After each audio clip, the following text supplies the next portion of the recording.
Most of them are just trash. But every now and then one will come that's good. But you know, Kevin's dream is to have something like a Barney Miller. Wouldn't that be fun? Right, sure. He'd have a great time.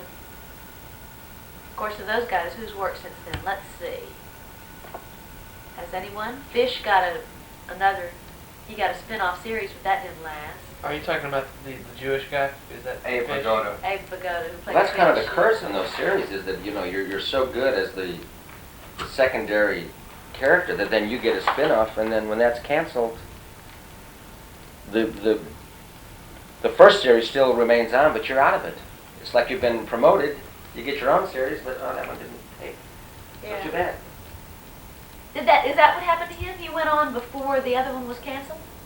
Is that what happened with Fish? Yeah, the character of Fish was, of course, he was on that show for a number of years as Right. Fish.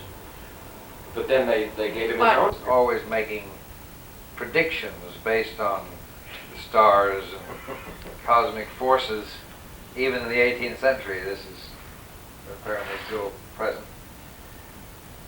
Biggerstaff said, I'm very sorry to report that according to the cosmic forces, the stars here, that who this writer was is dead. And yes, a period of mourning will take by whatever. So the guy had to come back writing. He said, no, I'm not dead. I didn't die. And Biggerstaff comes very calmly, next column says, there's this imposter who keeps claiming he is the... Killed him off. Oh, it was wonderful. In the press. And then, you're reduced to having to prove that you're alive. Which is kind of, what Paul McCartney had to do at one point. Remember when all... It's okay, we can just peel off the top. Errol, it'll be just like the pecan pie I I was saying, cook we every could just year. pretend it's homemade. Every year I burn the pecan pie at Thanksgiving, so we'll just peel off the top. Underneath it's perfect. It's a Norman Rockwell painting, the traditional burning of the pie. The scraping of it. Smoke. About to scrape. Some people stand around the Yule log. We Getting the pie. We saw. It's our little family tradition. Yeah.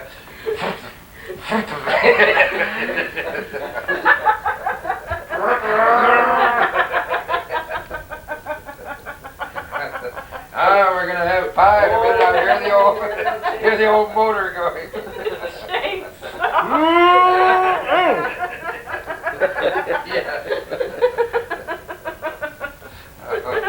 God. Oh Lord. It's okay when we Tablespoons of coffee. Yes. I put 2 tablespoons of coffee. And there, I thought, well, it's going to cook, isn't it? Park up in the oven. It's the first time that mousse has been served after you put it through a strainer. That was okay. Oh, you'd only get some of the smaller grounds.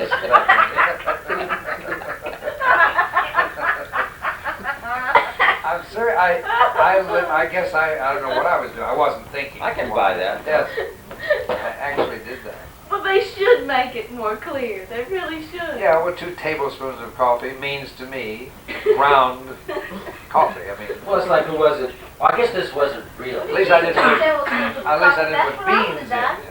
I can't remember if this was something that somebody I know that's really happened, or this is like something I saw in a movie, but where the recipe for something called for 2 cloves of garlic.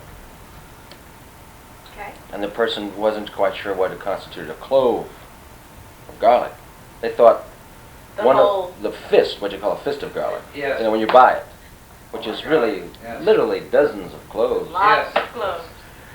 Well, they thought that was a clove of garlic. 1 unit of garlic, because that's how you buy it. So they put 2 of those things in. Serve it. Hence, walking in the door from, walk into the house and, ho! Good, the wallpapers.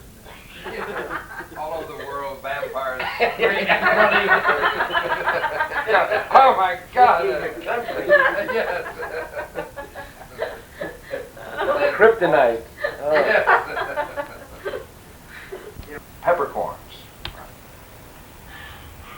thought it meant 2 tablespoons of peppercorns per steak.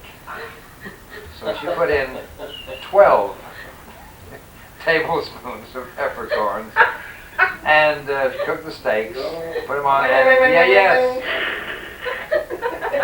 we did everything with those steaks. We scraped them, put them under the tap, tried to wash them, We thought of everything except the ringer, the old flat steak. This is what they call it. Ready? Dinner's almost ready.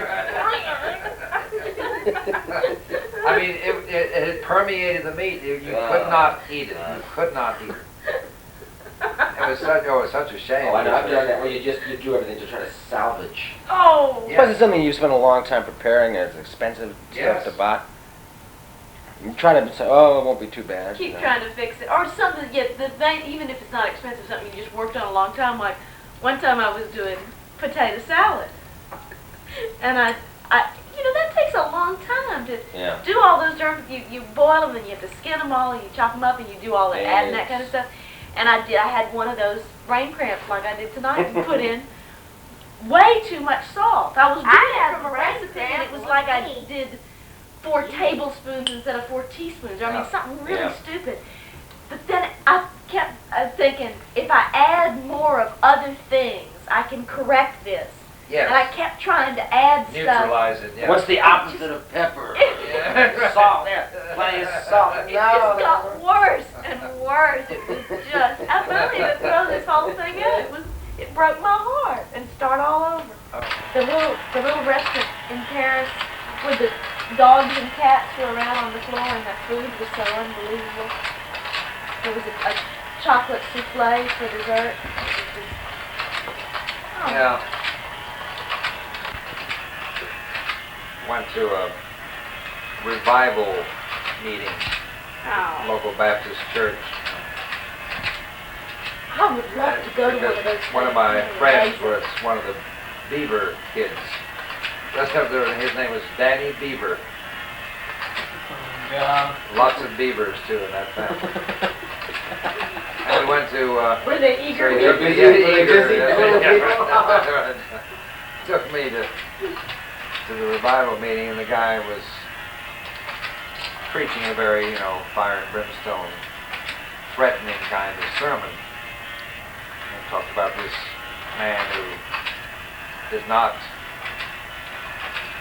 repent on his deathbed, and is surrounded by his family. He's dying. His last words were, "Keep them devils away from me." That's the legacy he left his family. Where you go outside, what were his last words? Keep them devils. Not exactly what you want to be remembered for. Inscribed on the. Oh, it's not bad. Oh, it is. It's just. I haven't. No one to see except the Transformers, and they don't care. I'm going to find something to read myself to sleep. I think about one paragraph into it. Let's see, I'll give you some good stuff. I've got all kinds of, it's supposed to be just a fun thing. The guy goes back in time to New York City 100 years ago. He did all this research so that he even gets the weather right on the days. And you see, the only building, Harlem is the little village, and the Dakota is the highest building in this whole area, surrounded by trees. It was like out in the country almost. And it also has all the photographs in the middle. Oh, really? Did you see that So living in New York City, picture yeah, in an article in the New York Times? I guess it was yesterday. Which one? About the blizzard. The blizzard of 88. 1888. No.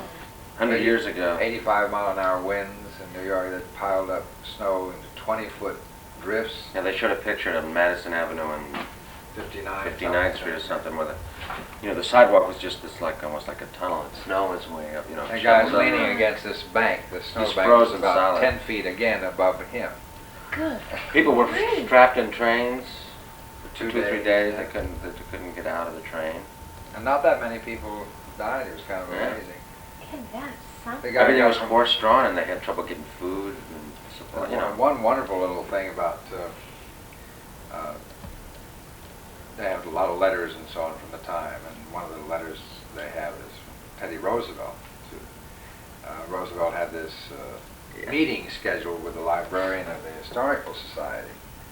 Roosevelt lived on, well, so let's say it's roughly this, about 61st Street, East 61st, and the Historical Society was on East 11th, 50 blocks. He walked.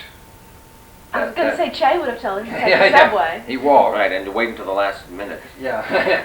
You got plenty of walked time. all the way there. The guy never showed up. Because of the... Roosevelt walks all the way back. 100 blocks he walked that day. And, you know, when it's all the snow everywhere.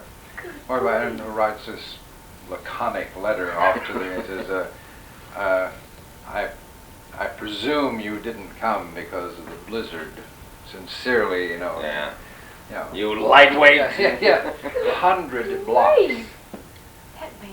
Yeah, he was Insane. amazing. He really was amazing. Of course, that's 1888. He would have been, 20. yeah, late 20s then, wouldn't he? At best. Young fellow. Well, he Hold was that only whole He was 40. only 40, wasn't he? Or in his 40s when he came to the... He was the youngest presidency. president. Kennedy was the youngest elected president at Yeah. 42. But Roosevelt was younger than 42 because he ascended probably because McKinley was shot. So he's 41. And that was about, what, 1901? When McKinley was shot, or was it? Yes, I The think turn so, of the because century. then Roosevelt won election, didn't he? Not in, was it 1906? Is that right? 6 or 10? 12.